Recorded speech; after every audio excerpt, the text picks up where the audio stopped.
All right, welcome to the 200th episode of Shadow and Flame of Magic, the premier Kitty Pryde Lockheed and Magic podcast. It is my honor to introduce Rebecca Podos. She's a 2018 Lambda Literary Award winner for the LGBTQ children's young adult novel Like Water, a book I simply adore. I keep finding myself Oh, wondering about how Savannah and Lee are doing. we'll She, chat about that afterward. oh, right. She's also a senior agent at Neighborhood Literary and the co-director of the Communications and Fundraising Committee to the for Literary Agents of Change. And you're here to promote the Shadow and Flame of Magic 2025 novel of the year. What if Kitty Pryde stole the Phoenix Force? Oh my gosh. Did you Oh. say it's your 200th episode? Yeah, it's episode 200. I can't believe in on Veterans Day it's going to be 3 years. So I don't know if that's fast or not, but yeah, like That's amazing. by we I mean me. It's Congratulations. a solo act, but thank you. Yeah, it's been That's like a great. seminal episode. How fun. Yeah, that's where I was like, oh, I can push it off for another day before promote because usually we release on Sundays, but I'm like, well, Uh, this is important enough. I will put it off for a day. oh But my gosh, that's so fun. I'm so excited to be here and congratulations. thank you. And oh yeah, so before we get into the novel, would you mind sharing how you got started writing? What's your origin story?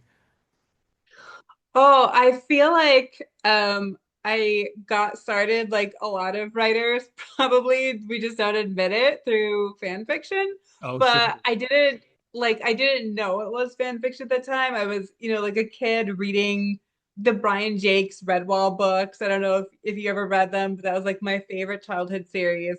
And I would read a book and then I'd be like, oh, I'll just write my own unique story about like moles having a picnic at an abbey. And like 100% it was just Redwall fan fiction.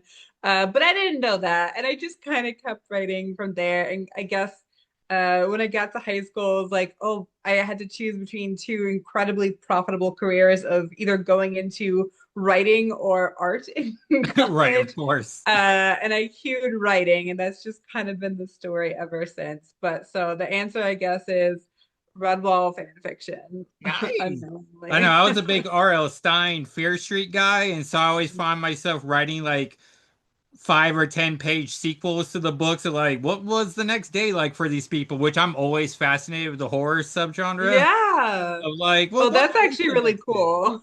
Yeah. And I know I was always a Fear Street guy over Goosebumps, but I don't know, maybe it's because I was late to the franchise, but um No, I read the Fear Street books. I distinctly remember the like cheerleader Fear Street books, reading them in high school and being like, this is intense. This is a lot.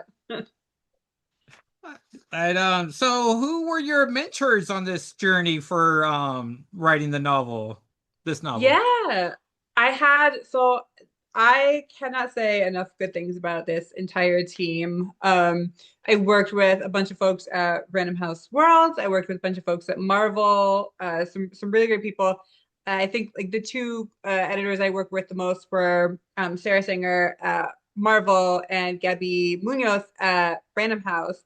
And they were just so fantastic throughout. Everybody was wonderful. I had, a bunch of folks reading. And in terms of just being willing to answer the most, like the pettiest of questions, like, and in issue 341 of Uncanny X-Men, how does this work? Or, Gabby was willing to like hop on the phone with me no less than I think 3 times to explain like, all right, so how does time travel Oh, work in this series? Like, what is the relationship between time and the universe and all of that? So, they are great. And then, in addition to that, I had one of my friends' books, who the novel is dedicated to, is just a really cool person with an encyclopedic knowledge of Marvel and the X-Men. So there was like no question too small that I could just pop into their, text and be like, and in this issue of the Books of Doom, what is your opinion on this? And so, like, I did a lot of reading. I did a lot of deep dive research, but this would not have been possible without like the all of the folks who worked on this book. So they were really incredible. Shout out Oh, to that's them. amazing. Yeah, I can't imagine having that resource. And once they answer two questions, you might as well ask all the questions. I had so many questions. Well, time travel is complicated. So, yeah, like, which I do love in your book about how you establish so much of the present and then you do the time travel so we know where the stakes are, what could change. And I was like, well, this is such a great writing mechanic. Oh, thank you. Yeah. So we're not like the What If books aren't technically Marvel canon, so we had freedom, but I part of why I wanted to make the like unchanged time before it got corrupted as close to 616 as possible Hmm. was A, because I wanted to put in scenes from 616 that are my favorite from across comics, Of and B, course. just as like a touchstone for me and readers to be like, okay, what are we coming back to and what are we changing? So I'm really glad that read clearly. So thank you for Yeah, saying well, that. once you mentioned Krakoa, I was like, well, I love this immediately. It was like, well, now we know what we're gonna lose if they don't get it right. Like, it's Yeah, one of established the my state. favorite eras for sure. Yeah, right. And then I really appreciated how you worked Lockheed in for a page.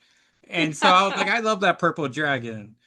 So, I love Lockheed. I actually like it was really hard. I was like, oh, there's just there's no way to like wedge since so much of it takes place in this alternate timeline. And then I got to like the past pages, like one of the last stages of the book, and I reached out to my editor and I was like, we gotta get Lockheed in here somehow. And so I put the little cameo in just for yeah, and right in the beginning me too. So I and was for like, hey, I him. could share this page with people.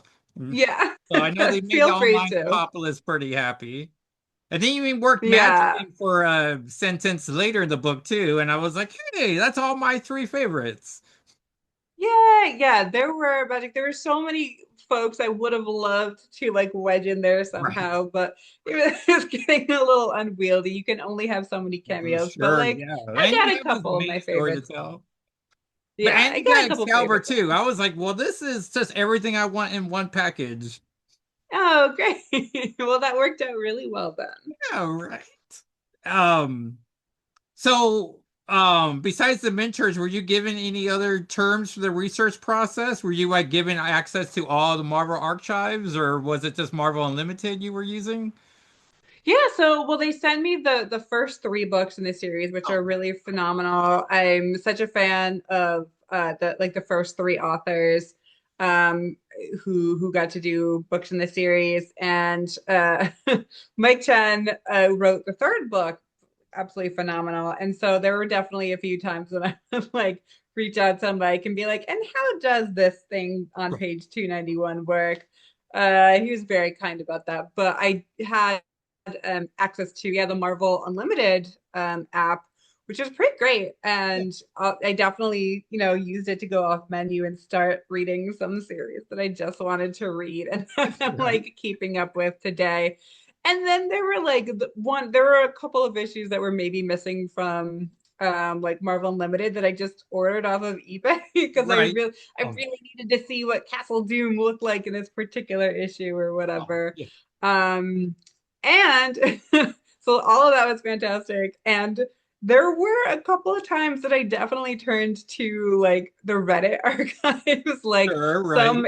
some enterprising fellow at some point uploaded like this whole TTRPG book of Doom that had like a catalog of all of his weaponry, not canon. Some of it made its way into the book because it's just really, really fun. So the great Well, thing about having this series that's so beloved by so many people is there are infinite folks who love to talk about it, and they were resources for me oh, for that's sure. great. Well, as I was saying, Doom's so resourceful, like it's canon now. Like give it a minute or two. Yeah. You watch the what is the thing that the a gyroscopic aircopter, no Yes. spoilers, is gonna make a comeback after this book You for described sure. that so well too. Like I had it in my mind. Like my mind's eye was just active this entire time. I was just visualizing people and just Uh, like that danger room sequence you had where they were trying to capture the flag. Like I just like that played out in my imagination the entire time. I was like, this is so descriptive. Oh my gosh, thank you so much. I'm so Um, glad. That was really fun to write. Because I imagine, you probably being asked about the novel or the graphic novel version, or like which approach to take. But I know it was it's the fourth one in the series, so I'm like, well, it makes sense to be a novel, but it'd be nice if you were given a chance to do more comic book work after that. Would that be something you'd be interested in? I mean, listen, I would say yes, just like for the chance to work with this Well, team again, because everyone from again production, design, editorial, everyone was really fantastic. But if they wanted to hire me again, I'd love to write some, some Rachel Betsy stories. I'd love to yeah. write some more Kitty stories. I wouldn't be mad about that. Well, I love your how much you had Betsy love Rachel. I was like, oh, this is amazing. Like it's They're my little OTP. I love them. yes. And I know they're currently not in a title together at the moment, but they're just about to do a new soft relaunch in January. So hopefully by February, March, we see where those two are at again. But I know, I'm so interested. Now I had taken I drifted away from comics a little bit before like diving back into it for the series. And so now I'm hooked. Like now I gotta know what happens to all the characters from here. So I can't wait to find out. well, January is going to be a good jumping on point, so that should be pretty exciting. And you mentioned the other three books. I should just for the audio or the listeners, the first one's Moon Knight getting the host of Venom, Wanda Maximoff and Peter Parker being siblings, and then the third book is Loki was worthy. And I love how So much you. actually, Loki's the first one, Oh, and is it? then Wanda and Peter, yeah, and then Okay, Moon Knight is the thank you. third that was before this one. Yeah, Okay, well that there's a probably lot of explains why you there were so much Moon Knight references in the setting up the in the early chapter. yeah. Which Okay. I didn't know a lot about Moon Knight before reading Mike's book, and so kudos to him for doing such a fantastic job that I was so invested in these characters that I didn't really know too much about beforehand. Well, I gotta say to your credit, I wasn't that familiar with America Chavez outside that Doctor Strange movie, so I'm like, oh, this is a lot more information about her. I didn't know she was a former Watcher. I was like, I guess that explains the portal powers. Well, Oh, she's only a former watcher in this series, oh, since okay. we're going off menu. So yeah, cool. So a lot of like America Chavez backstory in my book is, canon America Chavez, but for this series they aged her up a little, so she's not a teenager in these books. She's Okay. like a young adult. And she has like a different backstory that is still going to be further explored in book five, which I know a little about, and I'm so excited for it. I Well, they really got me can't wait hooked to with read the it. Kitty Pryde at least being one of the characters. I know they hint about assembled, so I'm like, oh, that's all you need to say, really. That thing's gonna be Yes, I'm so. on board. Let's see here. Oh yeah, so what's you hinted about some of your history of the X-Men, but do you have any favorite characters outside of Betsy and Rachel who are top tier characters? I love them. But Absolutely. I mean, Kitty's been a favorite for a really long time. So I I was like a cat in when I was a kid, I was like watching the animated series, sure. sometimes watching X-Men Evolution, which Oh, was I on love when I was in Evolution. high school. I loved X-Men Evolution. But then when I got to college, I had a good friend who would go to is in Santa Fe. There is like a local comic book shop downtown, and she would go every week for like new comic book day, and I started going with her, and that's how I like hopped over into comics really. And there were oh my god, like when I was in school there was like Civil War was Oh, happening, sure. so yeah, like House of M, Phoenix End Song, which is one of my favorite Sure. books. Astonishing X-Men was happening, and so there was some really, really great stuff. And Kitty was, front and center of some of them. And just as I think she's in I all the think like ones you her, just named. So yeah, she's in all of them. And there was so much I loved about her. I love her character concept. Just as this she got essentially like scooped up by the X-Men on the first day that she manifested her powers, as compared to so many of the other X-Men who came along. And so like her identity as a mutant and just a person was really formed around this like core family. And so I love that about her. And also just like Jewish, as a Jewish comic book reader, absolutely loved oh her. yeah, She is love now that. canonically, I believe, clear. Yeah. So As far as that's I a know, she really still is. Oh yeah, no, she's yeah. dating Nina right now in Exceptional X-Men, so they've kept it. So that was really exciting for me as well. So she's Mhm. been a favorite for like truly I couldn't have asked to write like a character that I would be more excited about than Kitty Pryde. So Well, long we time fan. all love her Yeah. here on the podcast, so. Yeah. But yeah, yeah, I think it came late about and it's just it's how it should be, where it's just a simple, yeah, I went on dates with men and women. It was like that's all I needed to know, like perfect. I didn't even know so much of like because again, like this is a little before my time, but I didn't even know so much of the lore of like Claremont maybe Oh, trying to sure. position Rachel and Kitty. Of course, wouldn't change a thing about Rachel and Betsy, but I didn't really know that until I did like a dive for these comics, and it's just such cool lore. And I don't know, I love all these characters so much, and there's so many stories about them, so it was really fun to like sift through all of their eras and iterations and everything. And I know there's a whole contingent that loves Yana, whereas Kitty and Ilyana together. So Mm. she just works well with everyone. I'm And her not a Emma now is fan. the current ship. Yeah, I mean, hey, I'm a fan of shipping. Dream your dreams. Yes. Ship anybody with anybody, especially comics is so long. Who knows what will Yeah. happen? Like you're going to go, it's like a band. Like everyone's going to eventually connect to everybody. Yeah, Speaking of for Emma sure. Frost, you were a great relationship between Kitty and Emma. I really liked. You, Yay!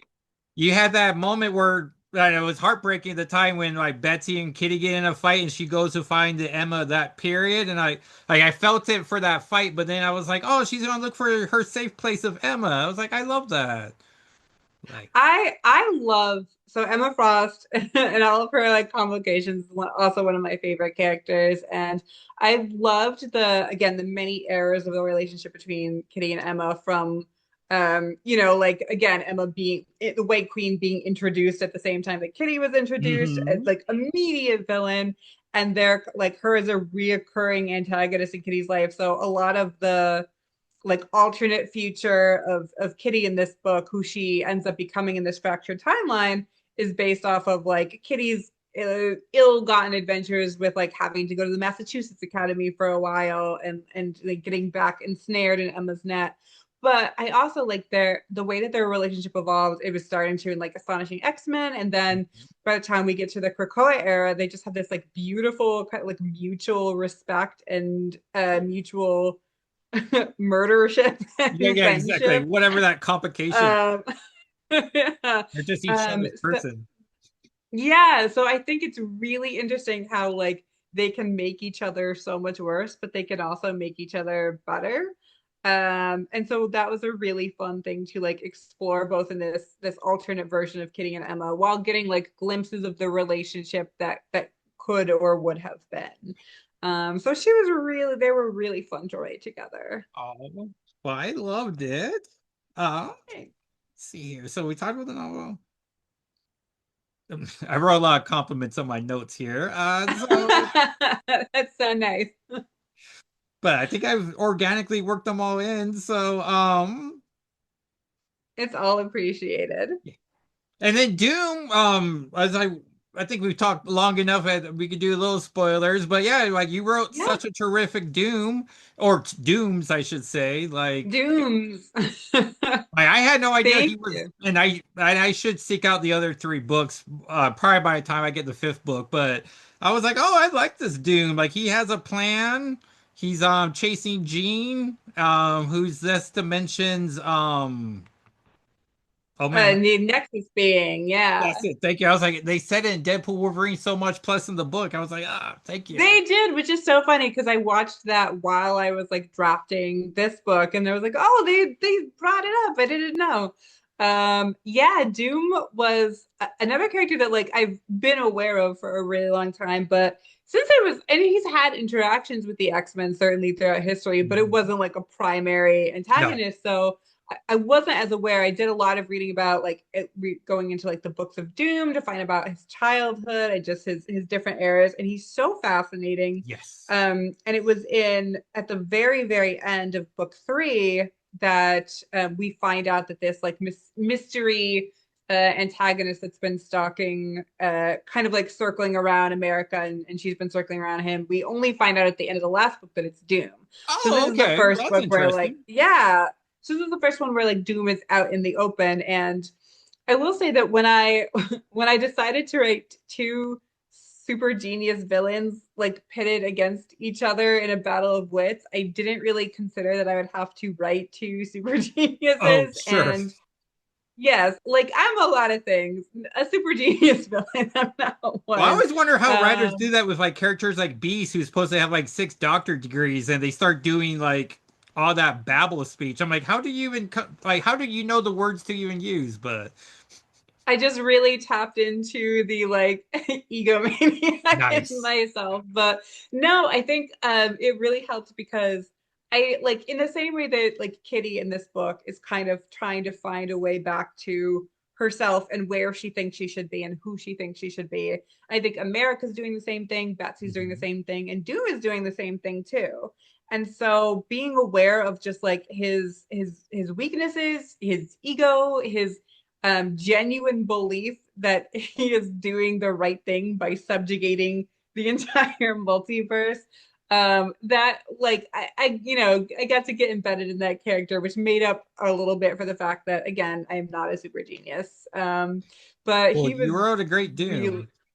thank you. He was so fun to write. Honestly, bad guy, Well, very yes. interesting character. Yeah. Well, I just was reminded Stan Lee was quoted about like when asked who his favorite villain was, he's like, it's Doctor Doom, and he had like 6 good, like solid reasons why not, and he's only gotten Yeah. better since then. Like, yeah, he's like the perfect villain, and with that diplomatic immunity, he's untouchable. So, it's like, yeah, He's how do you perfect. And again, not a good guy. I'm not coming out as like a Dr. Doom you're supporter. not voting But you for know Doom? what?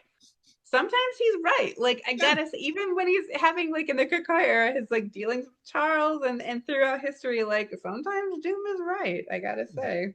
Well, and as a Kitty Pryde fan, like in the Fantastic Four X-Men crossover, like he helped solidify her again. So Yeah, I he always saved appreciate Kitty's Doom for life. that. He did. I appreciate like the was there an episode where he brought back Reed Richards because he was like, no, somebody's gonna kill him, then I'm gonna kill Oh him. yeah, right. Yeah, No. so he's done some cool things for terrible reasons, Yes, but we love him. I don't know what to we do. say.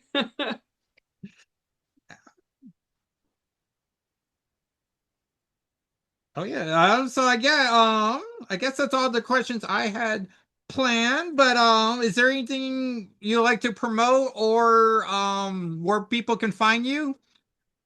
Yeah, so I'm just at RebeccaPotus.com.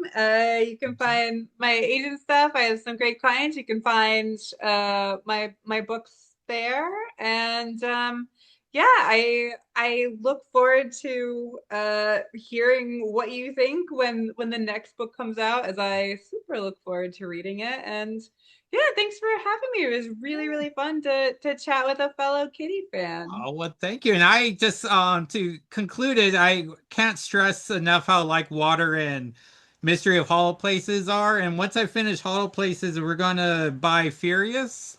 Um, Oh my gosh, you're so nice. yeah, and Thank you. my son, because I told him about how there's Mario Kart references in it, and so my final question was gonna be, who's your go-to character in Mario Kart? Um, I like Wario. Oh, okay. I don't know, maybe it's my imagination. I get a little dexterity, but I also get to body slam people out of the way, Sure. which I'm not a finesse driver. No, my wife likes I'm Rosalina, and very she's in that upper class too. So amazing. Yes, I am low skill, high impact driver in Mario Kart, so I gotta whatever it go with takes to get to the Wario. end. Whatever it takes, just like Doom. Right, exactly. And they're a perfect villain. Yes, Wario and Doom for sure. Well matched. Love that. And they'll look great together too. That purple and gray with the, or no, the green and gray with the purple and orange. Like, it's I perfect. mean, Marvel, hire me to write the crossover issue between them for sure. Well, I'll buy it, that's for sure.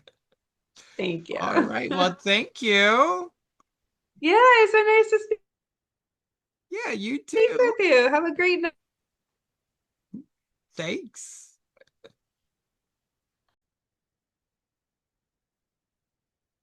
Hey, friends, this is John Klein the third, and we're going to continue episode 200.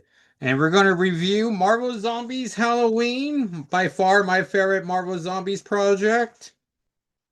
And then we're going to do a big order of comics for the special 200 episode. X-Men Book of Revelations 1, Radioactive Spider-Man 1, The Last Wolverine 1, Omega Kids 1, Jeff the Land Shark 5, Predator Kills the Marvel Universe 3, Ultimate Spider-Man Incursion 5, Miles Morales Spider-Man 39, and Spider-Girl 5. Those last two are going to be pretty quick. But let's kick off Halloween with Marvel Zombies Halloween.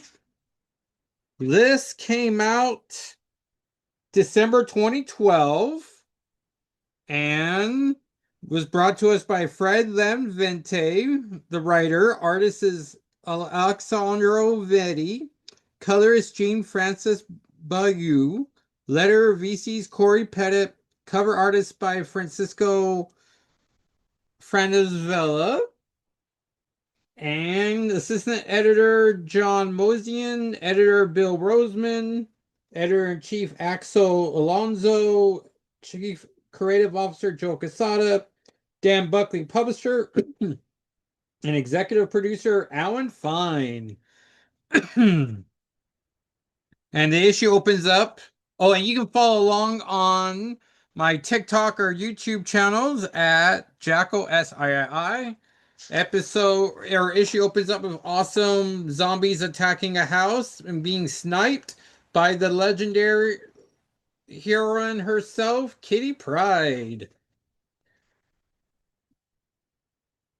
And they're hearing things within the walls as we meet Kitty Pryde's son, who will get named later for dramatic reasons. And then she takes out her submachine gun and starts blasting away at the doors. And she says, "You dirty little," and the son says, "Mom, bad word," which is as funny as Kitty. She's not a stranger to bad words.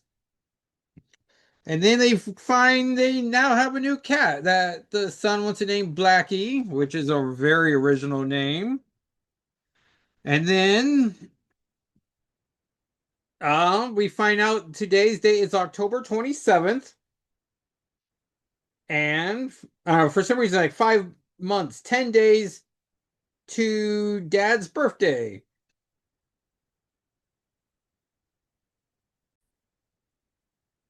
Which 10 days will be September 6th.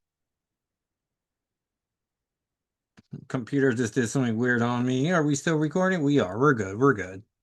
And so we now know Colossus's birthday is September. No, November 6th. But then he's noticing on the calendar it says something called Halloween. And then Kitty has to explain that it's a holiday and that they've clearly not celebrated in this kid's 6 years. And Kitty does not want to celebrate anything as what's to celebrate. They're trying to survive day in and day out. But then he gives her some sad eyes and she agrees and he dresses up as Uncle Wolvie, which is pretty cute. Just had a kid-sized Halloween costume around. He's a little upset that she couldn't find a Spider-Man. But Wolverine was her hero, so that's why he went with that costume. And I do like how she looks very much like Laura Croft here. So like a pair of booty shorts, a cool belt of mini pouches, and a too small white blue t-shirt. Hair in a ponytail, which feels like Laura Croft, right? And then Blackie's outside. Oh man, I keep getting like a Charlie horse. It's irritating. And so he chases after the cat. This was there. Marvel was doing the Susan G. Coleman Cure promotion. So that's nice to get a little Captain America Iron Man mini comic. He's looking around for his cat. He comes across this older gentleman. So clearly, um, they were not the only non-zombies in town. Since he's knocking on the door, he wants to know if you can get some candy, but the guy's like, "That's tomorrow," which I'm still haunted by the time we were living in a apartment and a little girl knocked on the door, and I was like, "Oh, sorry, we don't have any candy." And my wife immediately was like, "No, we have candy. Just you could have given her anything." I'm like, "Oh yeah, I guess that's true." Like, not to brag, but there's usually some candy. I mean, sometimes it's a candy no one wants, like at the back bottom of a bag, but um yeah, anyway, so I still think about that where I'm like, dang it, that little girl had to walk all the way up those stairs and then come all the way down like they didn't have any candy. Like, oh, I I could have had some candy. And then um Peter, we learn the kid's name is, and then he's still chasing Blackie, and then gets attacked by a zombie squirrel. That's odd. And then before he can get bit, like we see a very particular detail that only his top of his shoulder pad gets bit, and then Runaway's very own Caroline Dean grabs him and flies off. And then Buddy Greg, friend of the show, one of his favorites, Darkhawk, shows up and attacks Caroline. And then Gentile shows up and they smell fresh flesh. And then we get the answer to why there was a zombie squirrel is zombie squirrel girl and Alex from Power Packs here, which must have been awkward as Caroline and Julie Power have an on again, off again relationship. And so they got young Peter captured. Also, Avengers is coming to Blu-ray, so that's pretty cool. I'm pretty sure we own it on Blu-ray. And then before anything can really happen, Alex gets sniped as Kitty Pryde has finally caught up to her kid. And she phases through the prize phase through the high school wall. They get surrounded by zombie squirrels as they're still got others to deal with. And then Kitty came armed with her machine gun and starts blasting Gentile away, leaving just Darkhawk and Caroline. And then they all get burned up by Mephisto because he was very popular in these days. And then he asks if Kitty wants to make a deal, and she says, "No, dog." Not an exact quote, but um, but when he comes next, he will make you an offer of mutual benefit. And then the issue ends with them back home just trying to recoup from a disastrous day. Kitty does say that his father was the best and most noble person I ever knew, so that's good for him to hear. And even though it's the wrong holiday, Halloween does come with its miracles as she found Blackie and then put him in a bucket because she couldn't find any candy as I imagine candy is one of the first things that stops getting produced once a zombie breakout happens. And that, everyone, is Halloween Marvel Zombies Halloween. And you see, I bought this from Mile High Comics in good condition, but as far as I can tell, I didn't see anything wrong with it. So tough grader, but the good copy means I bought it for closer to cover price. So, you know, bully for me, which is an odd expression, right? Bully for. So now we're gonna get on to current comics of last week. Um, we're gonna be releasing this Well, this is on Halloween, but so Recognizing Comics came out this week, but we will do those in the next episode. X-Men Book of Revelations 1. So spoilers for last week's comics. Jim McKay's writing the series, so it's immediately a must-read title of the event. Not only that, but we do finally get confirmation of who is the Spirit of Philadelphia. Issue opens with Elbecca, who is a new member of Doug Ramsey Revelations team of Corsairs. Fabian Cortez, of course, is immediately threatened by a little girl. He tries to scare her about how there's a ghost that haunts the Corsairs. Apocalypse isn't thrilled with Doug ruling America and not in his name, so he sends death and not war. His children, I mean. Which does seem to be sending the same message. Cortez, the jerk, throws Elbecca off the roof, only to have the ghost of Philadelphia catch her. But don't worry, Elbecca, you are in the very safe hands of Kitty Pryde, everybody. Which we all sort of knew was the who the ghost was, but it would have been nice to just have that be told ahead of time. Like, hey, everyone, Kitty Pryde's in this, right? Pre-orders, sales just go up. Who we knew had to be the ghost in her permanent phasing mode, or at least mostly phasing mode. And Albeca, like Cortez, has the power to enhance powers. So Kitty just needed someone to give her a little boost to solidify. Radioactive Spider-Man 1. It was nice to read a new Spider-Man comic and written by Joe Kelly, too. I thought he was Cecilia Reyes' co-creator, but that honor goes to Scott Lobdell. Spider-Man is these tiny arm thingies and some full arms with hands coming out of his sides. I thought we would get a joke about how difficult it is to put on his shirt, but we don't. Makes sense X years later that he'd be used to it by now, but he also could have made an offhand or multi-hand comment about it. He defeats some goons, goes home to his lady, Dr. Cecilia Reyes, and gets another treatment of radiation. He's holding off the Virus X, but needs more and more radiation to keep Virus X away.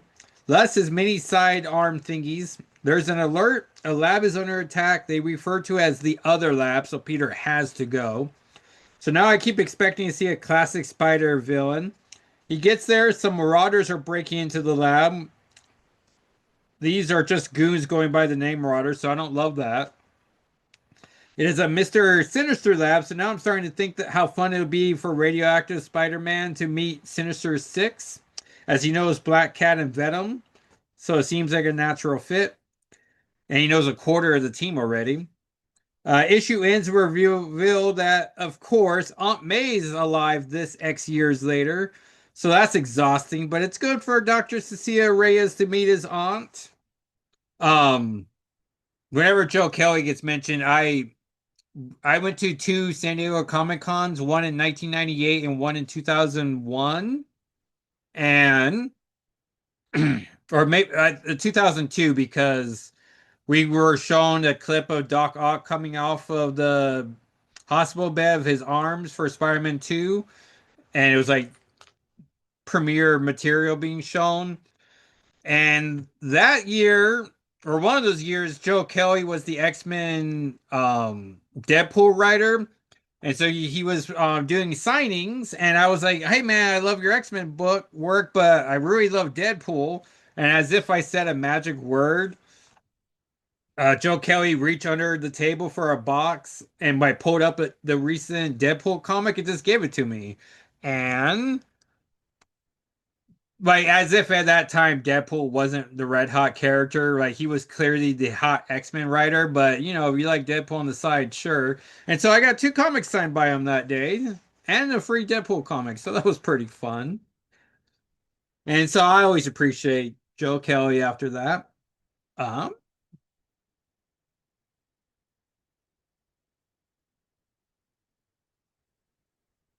oh, I'm here doing something weird. Hopefully I'm not losing the recording.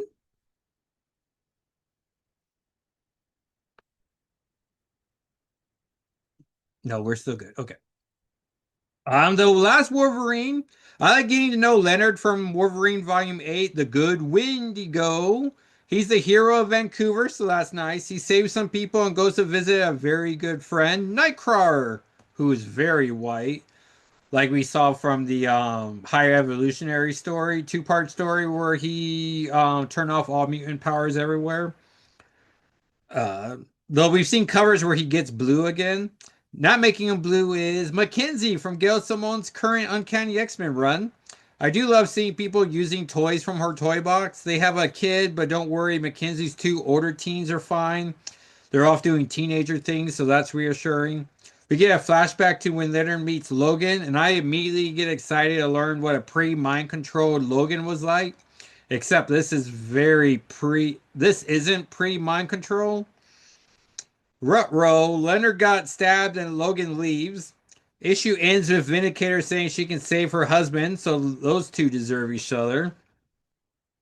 Omega Kids number 1, story time. So I have never been a huge Quentin Quire fan. I read Morrison's X-Men run as an omnibus, so I missed out on a bunch of it when it first came out. No Kitty Pryde would do that to a legendary run.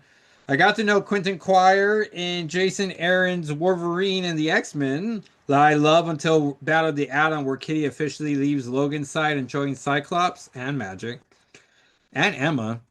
Then I lose track of him as I didn't really read X Force or Wolverine during the Krakoa era. So I didn't read him monthly and get into McKay's current Alaskan X-Men run.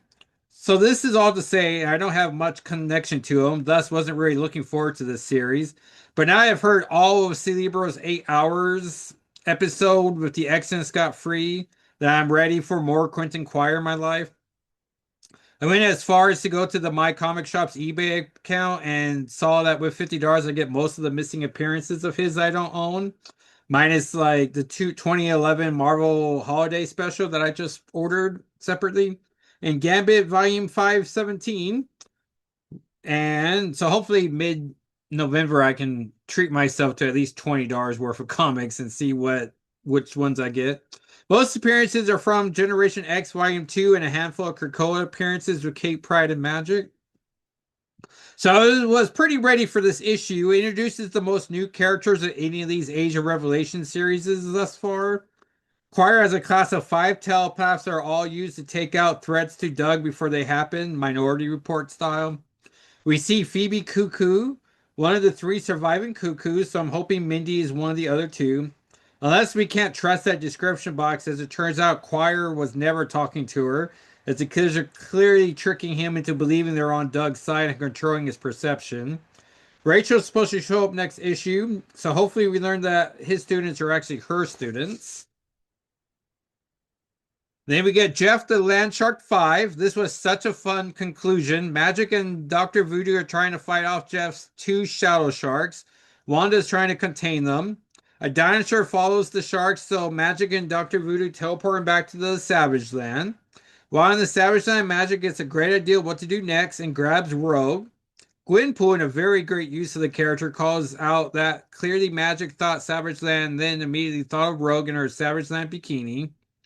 Jeff doesn't want to force the shadows, so the heroes give up a pinch of their shadows each, and Magik fills up the rest of the shadow of Limbo Demon shadows, and Jeff is made whole again.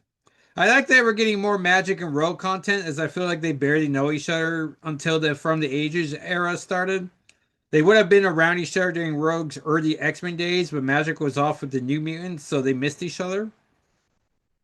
Predator kills the Marvel Universe 3. Predators are doing what they do.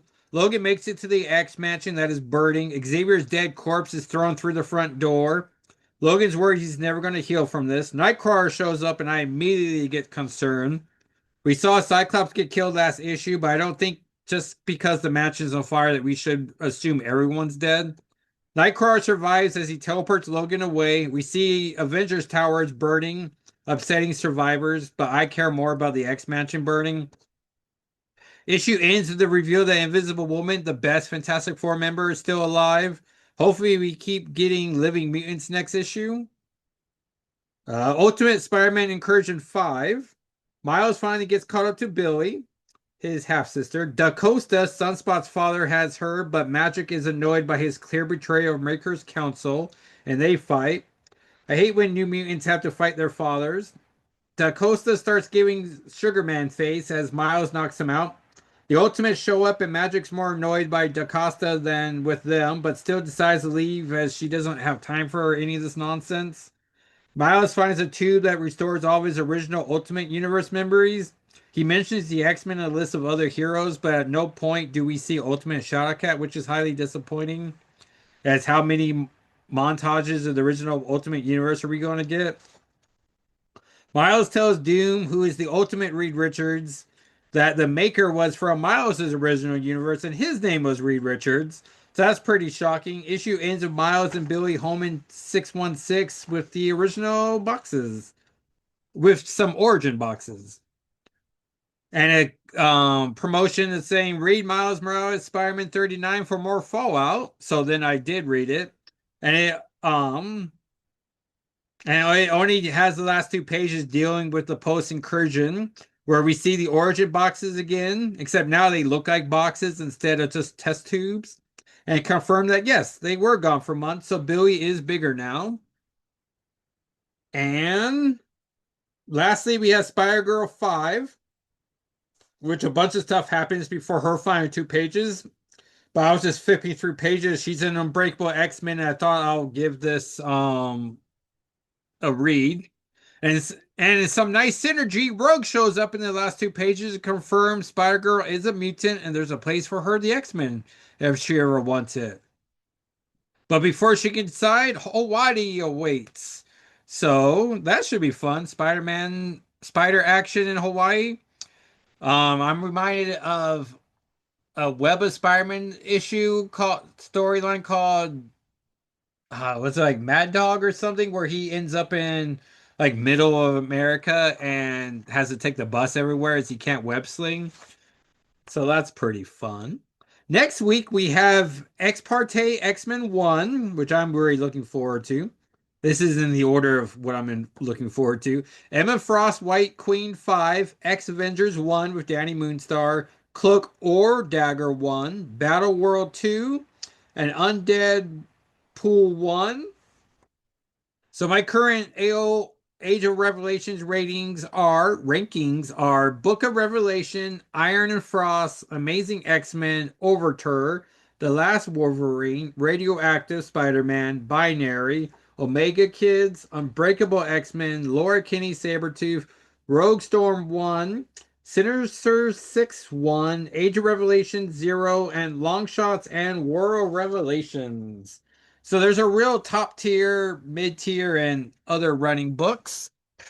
And then we got the January solicitations, and I highlighted what I'm getting for sure, which consists of Ultimate Wolverine 13, which doesn't mention the oppression, so I'm really worried that Ultimate Sprite's dead. But Magic's on the cover, and the universe is coming to an end in like couple months after January, so I'm like, might as well finish it out.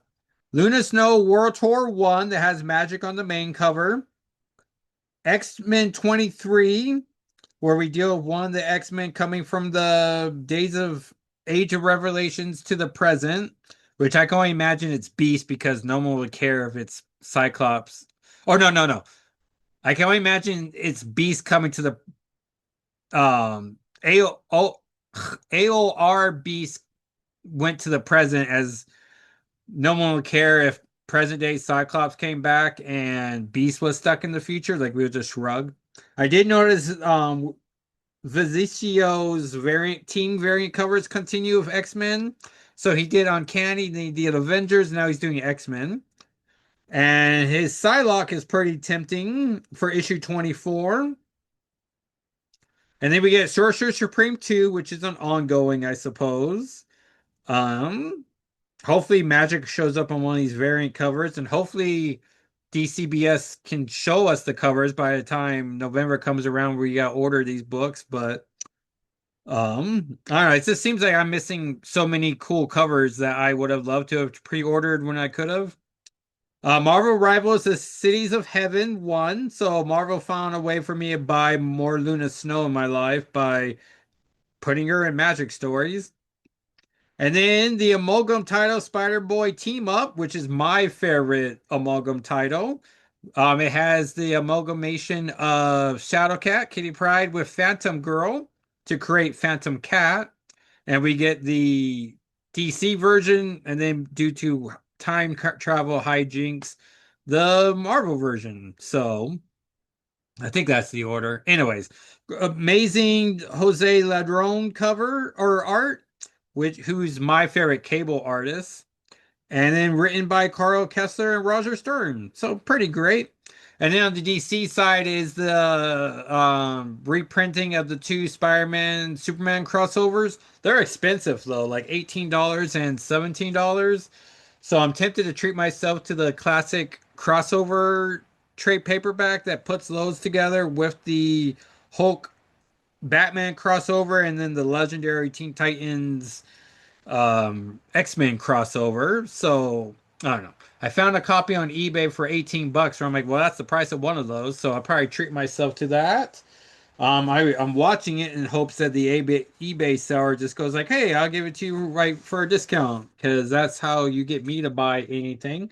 So thank you so much, everyone, for watching or listening for 200 episodes. I'm very excited about the next 100. So thank you, everyone, and I will talk at you next time. All right, everyone. Bye.